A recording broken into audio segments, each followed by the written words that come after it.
নমস্কার বন্ধুরা, আমার চ্যানেল আমাদের রান্নাঘরে আপনাদের স্বাগত। আজ আমরা বানাতে চলেছি হোলি স্পেশাল ঠান্ডাই। এই ঠান্ডাই বানানোর জন্য কি কি উপকরণ লাগছে তা আমরা জেনে নিই। দই 200 গ্রাম, 1 কাপ দুধ, 4 টেবিল চামচ চিনি, 10 থেকে 15টা কাজু, 10 থেকে 15টা আমন্ড বাদাম, 2 টেবিল চামচ চারমগজ, 1 টেবিল চামচ পোস্ত, গোলাপের শুকনো পাপড়ি, 1 চামচ গোলাপ জল, 1 চা চামচ জায়ফল গুঁড়ো, 1 চা চামচ দারচিনি গুঁড়ো, হাফ চামচ এলাচ গুঁড়ো, 1 চিমটে কেশর। এই উপকরণগুলির পরিমাপ থেকে 4 থেকে 5 গ্লাস ঠান্ডাই তৈরি করা যাবে।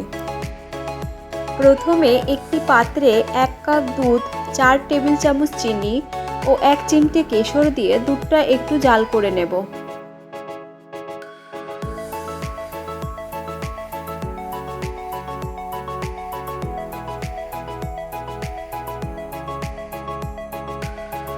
এখন ব্লেন্ডারে প্রথমে কাজু ও আমন্ড বাদাম একটু গুঁড়ো করে নেব।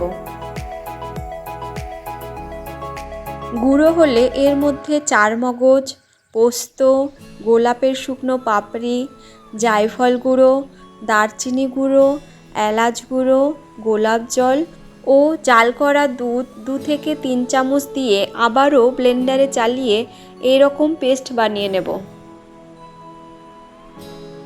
এবার ফ্যাটানো দইয়ের মধ্যে 1 চামচ এই ঠান্ডাই পেস্টটা দিয়ে ভালো করে মিশিয়ে ওর মধ্যে আইস কিউব ও গোলাপের পাপড়ি দিয়ে সাজিয়ে পরিবেশন করুন হোলি স্পেশাল ঠান্ডাই।